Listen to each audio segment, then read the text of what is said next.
Go. Our topic is gun law in the US.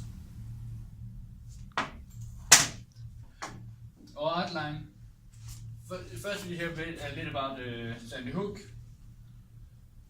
and a little about mentally ill people, and are they allowed to buy guns? Why is the problem that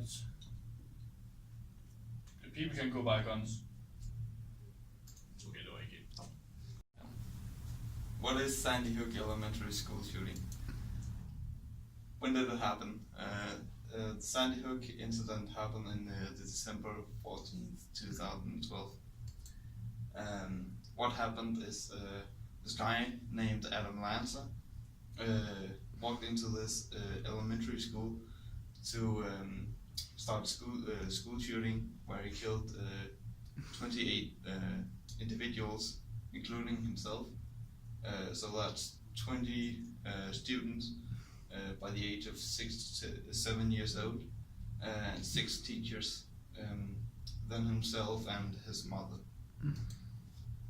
Who is Adam Lanza? Adam Lanza is 20 years old when the school shooting happened.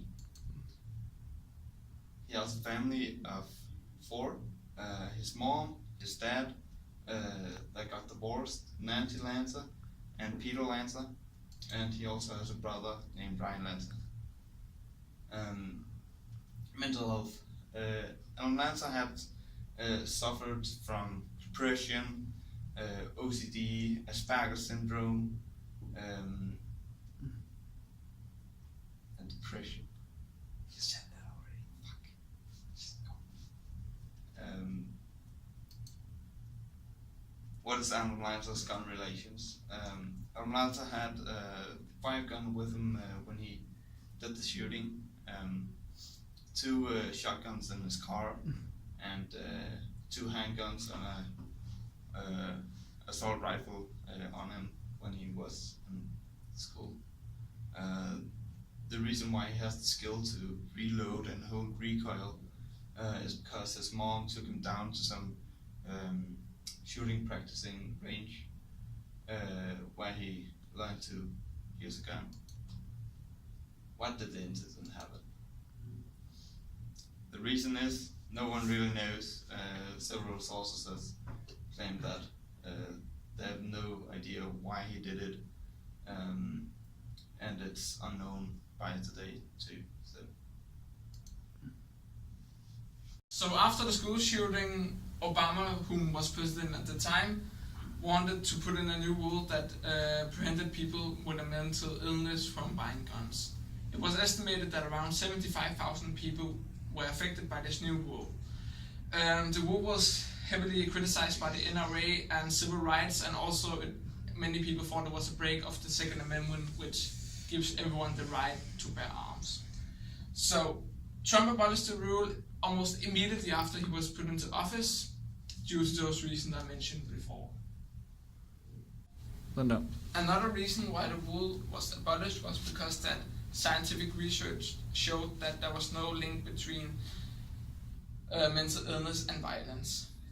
But in spring last year, a man from the US Army went into a church and killed 26 people. We later found out that he had a mental illness, which in the first place should prevent you from buying a gun if you had worked with the military and been fired because of. What is Sandy Hook Elementary School shooting?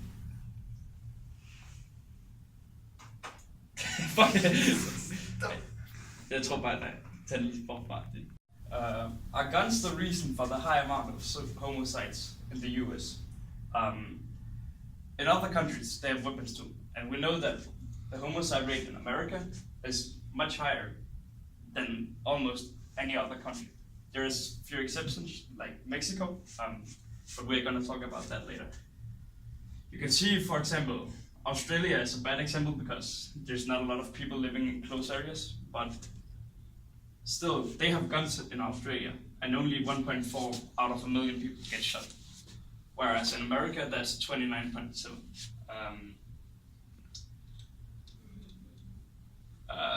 So, what other reasons could there be for America's high homicide rate? because in Mexico, for example, they have a much higher homicide rate than America, but they have more strict gun control. So most of these homicides doesn't occur because of just guns. For example, we talked about psychopaths earlier.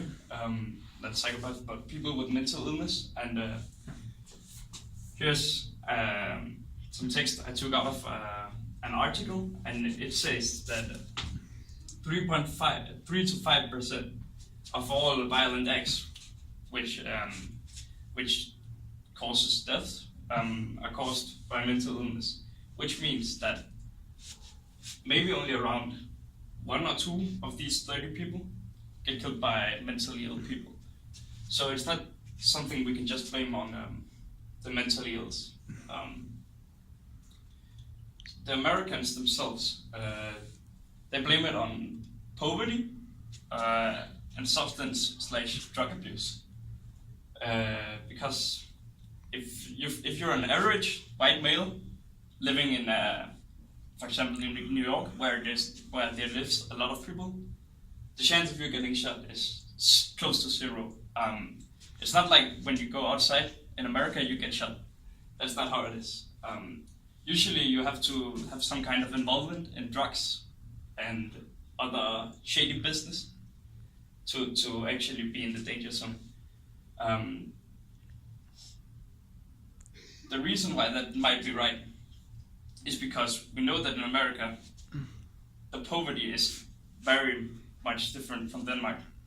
In Denmark there isn't like this big difference between rich and poor, but in America you can like really be on the street and not have anything to go by, to live by, whereas the rich in America are insanely rich. So those who doesn't have a lot of money have to struggle to get some income. The conclusion, our conclusion is that a lot of people get shot by psychopaths, and it's only like not even 1% of the American people that has a mental illness. So they have a higher tendency to actually commit homicide, but it's not a lot higher. But we still believe that this law that secures mentally ill people to buy guns should be removed because they have a much higher tendency to kill other people.